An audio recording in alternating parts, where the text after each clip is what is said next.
Assalamualaikum warahmatullahi wabarakatuh. Apa kabar kalian semuanya? Semoga selalu dalam keadaan sehat ya. Berjumpa kembali dengan Ibu Rinda, tentunya dalam video pembelajaran Sosiologi SMA kelas 12. Nah, pada video pembelajaran kali ini kita masuk pada materi baru, yaitu pada kompetensi dasar 3.2 pada bab 2 tentang globalisasi dan perubahan komunitas lokal. Baiklah, pembahasan yang pertama adalah tentang pengertian globalisasi. Nah, kalian semua di sini tahu ya yang namanya global, model tiruan dunia ataupun bentuk bumi seperti yang digambar samping. Globalisasi muncul dari kata global yang artinya mendunia. Globalisasi ini digunakan untuk menggambarkan semakin intensifnya hubungan sosial antara individu, kelompok, masyarakat yang secara geografis masing-masing berada pada tempat yang saling berjauhan. Jadi, dengan adanya globalisasi ini menggambarkan hubungan sosial yang semakin intens. Kita bisa tahu apa yang terjadi di belahan dunia manapun. Kita bisa mengakses dengan mudah apa saja informasi yang ada di dunia ini. Kita bisa berkomunikasi dengan mudah dengan orang-orang yang jaraknya jauh dengan kita.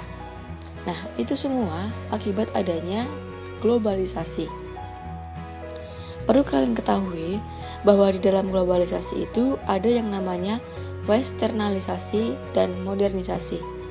Nah, kalau westernalisasi itu lebih pada ke gaya hidup yang kebarat-baratan. Dan modernisasi itu lebih pada ke peralatan-peralatan canggih, peralatan-peralatan yang lebih modern. Nah, tanpa adanya globalisasi, tidak akan ada yang namanya westernalisasi dan modernisasi. Jadi, segala perubahan yang terjadi dalam hidup kita, baik itu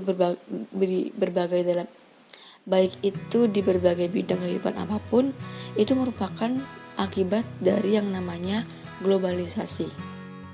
Ada beberapa pengertian globalisasi menurut para tokoh sosiolog. Yang pertama dari Selo Soemarjan. Menurut Selo Soemarjan, globalisasi adalah suatu proses terbentuknya organisasi dan komunikasi antar masyarakat di seluruh dunia. Contoh terbentuknya organisasi dunia misalnya seperti PBB, ASEAN, UNICEF, UNESCO, dan lain sebagainya. Lalu ada menurut dari Anthony Giddens. Menurut Anthony Giddens, globalisasi adalah hubungan sosial secara mendunia yang menghubungkan antara peristiwa di suatu lokasi dengan lokasi lainnya yang menyebabkan terjadinya perubahan. Contohnya adalah dengan adanya televisi ataupun internet yang merupakan hasil dari adanya modernisasi dalam bidang iptek yang tentunya sifatnya sudah mengglobal, sudah mendunia, di mana setiap orang pasti sudah mengetahui yang namanya televisi ataupun internet. Jadi dengan adanya televisi ataupun internet, kita bisa dengan mudah mengetahui segala peristiwa yang terjadi di belahan dunia manapun. Misalnya, ketika di Indonesia terjadi bencana alam, misal terjadi gempa di Jogja misalnya, maka masyarakat di seluruh Indonesia, bahkan di seluruh dunia, akan dapat mengetahui dengan cepat dan mudah adanya gempa yang terjadi di Jogja, yaitu dengan adanya internet tadi. Jadi itulah dikatakan bahwa globalisasi ini dapat menyebabkan terjadinya perubahan. Sehingga dapat dikatakan bahwa globalisasi adalah suatu proses mendunia di mana tidak ada lagi batasan-batasan antar negara. Nah, tidak ada lagi batasan antar negara ini menunjukkan bahwa tidak ada lagi jarak yang menjadi pemisah antara negara satu dengan negara yang lain. Contohnya adalah dengan adanya internet tadi, yang mana internet ini sifatnya sudah mendunia, sudah mengglobal. Dengan adanya internet, kita bisa dengan mudah berkomunikasi dengan orang-orang yang berada di seluruh dunia. pembahasan selanjutnya adalah tentang karakteristik globalisasi. Nah, kira-kira apa aja nih karakteristik dari globalisasi itu? Yang pertama, perubahan dalam konsep ruang dan waktu. Ruang berkaitan dengan tempat, sedangkan waktu berkaitan dengan jarak. Adanya globalisasi ini menunjukkan bahwa jarak antara sesuatu tempat dengan tempat yang lain terasa lebih dekat.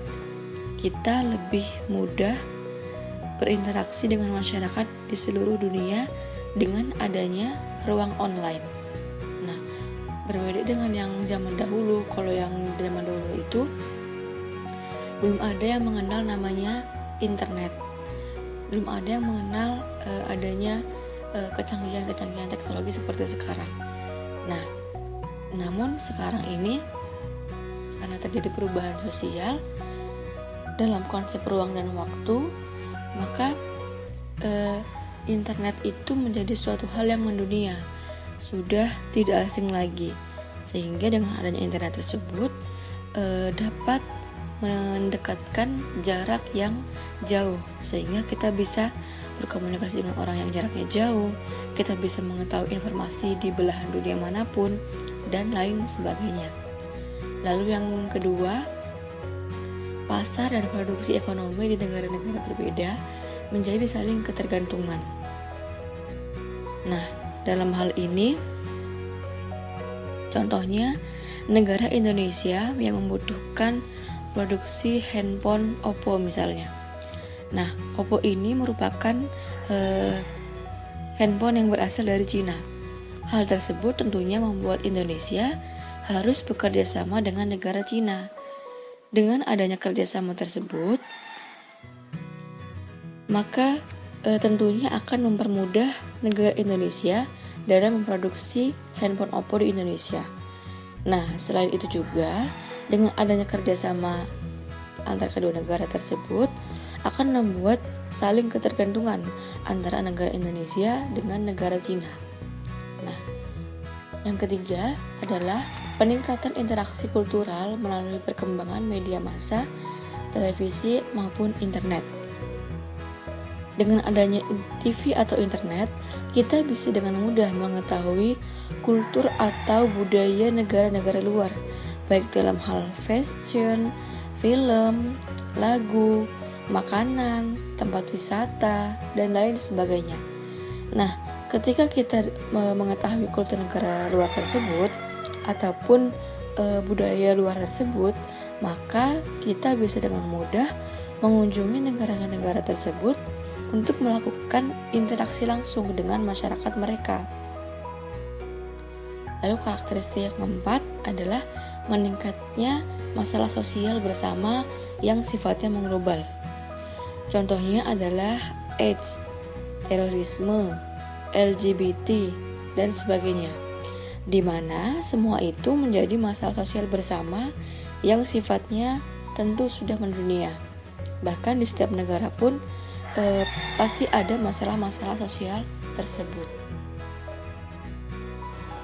Baiklah, mungkin cukup itu saja materi kita pada hari ini, yaitu tentang pengertian globalisasi dan karakteristik globalisasi. Apabila ada yang kurang jelas, bisa langsung ditanyakan sama ibu. Sampai jumpa pada video pelajaran selanjutnya. Sekian dari ibu. Wassalamualaikum warahmatullahi wabarakatuh.